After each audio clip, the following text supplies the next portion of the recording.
Chères téléspectatrices, chers téléspectateurs, bonjour. C'est un plaisir pour moi de vous retrouver pour cette nouvelle édition de ma chronique fiscale.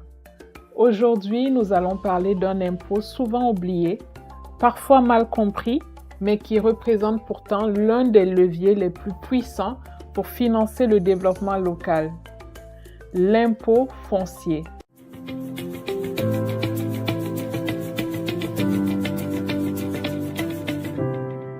Mesdames, Messieurs, bonjour.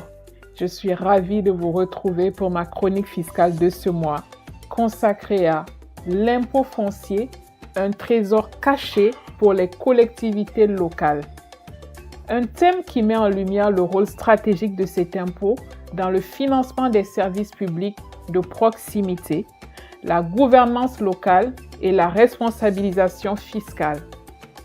Pour illustrer ce sujet, je citerai un extrait d'un document du Fonds monétaire international intitulé « Taxer la propriété immobilière, potentiel de recettes et défis de mise en œuvre » qui dit « L'impôt sur la propriété immobilière est généralement considéré comme sous-utilisé dans la plupart des pays. Les économistes continuent d'insister sur les vertus de l'impôt foncier en raison de ses coûts, de l'efficience relativement faible, de son impact bénin sur la croissance et de son score élevé en matière d'équité. » Cette citation résume avec justesse le potentiel souvent négligé de cet impôt dans la plupart des pays africains. Il demeure sous-exploité alors qu'il pourrait offrir une source de revenus stable, équitable et locale, essentielle pour renforcer le développement territorial et la gouvernance économique de proximité. Et si je vous disais que dans de nombreux pays africains, cet impôt pourrait à lui seul financer une grande partie des routes, des écoles ou des services publics de proximité? Alors, pourquoi reste-t-il si peu exploité? L'impôt foncier, c'est tout simplement l'impôt payé sur la propriété d'un terrain ou d'un bâtiment. C'est l'un des plus anciens impôts au monde et contrairement à la TVA ou à l'impôt sur le revenu, il ne dépend pas des fluctuations économiques. Les territoires et les maisons ne se délocalisent pas. Mais sur le continent, son potentiel est encore largement sous-utilisé. Dans la plupart des pays africains, l'impôt foncier représente à peine 0,5% du PIB, contre plus de 2% dans les pays développés. Pourquoi un tel écart? D'abord parce que beaucoup de propriétés ne sont tout simplement pas recensées. Dans certaines villes, le cadastre n'a pas été mis à jour depuis des décennies. Résultat, des quartiers entiers échappent à la fiscalité locale. Ensuite, les valeurs foncières sont parfois mal estimées. Un même terrain peut être taxé à un montant dérisoire simplement parce que la base de calcul n'a jamais été révisée. Et puis, soyons francs, l'impôt foncier est impopulaire. Personne n'aime recevoir un avis d'imposition sur sa maison.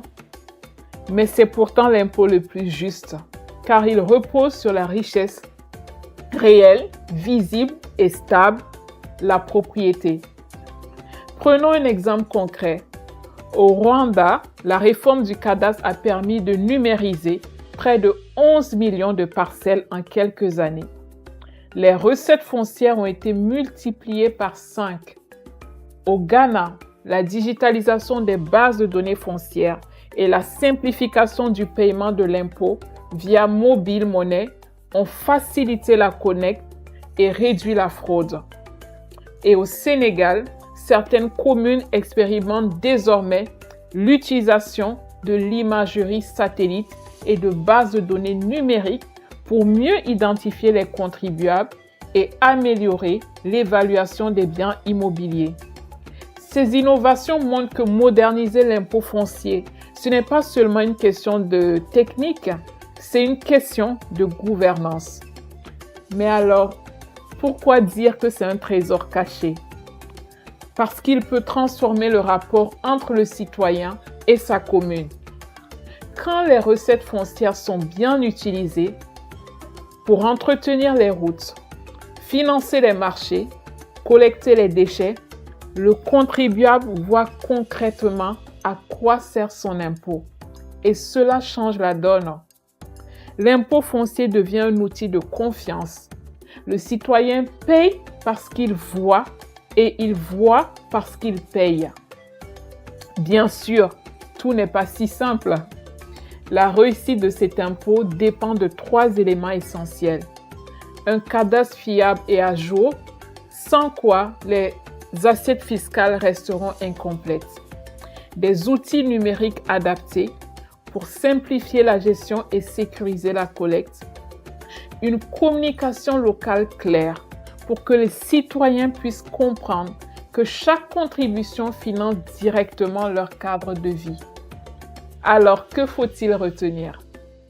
L'impôt foncier n'est pas un impôt de plus, c'est un investissement collectif. Il renforce l'autonomie financière des communes tout en améliorant la transparence de la gestion publique. Et dans un continent en pleine urbanisation où les besoins en infrastructures explosent, c'est probablement le prochain grand chantier fiscal de l'Afrique. Merci à toutes et à tous pour votre écoute. Je vous donne rendez-vous le mois prochain pour une nouvelle chronique fiscale.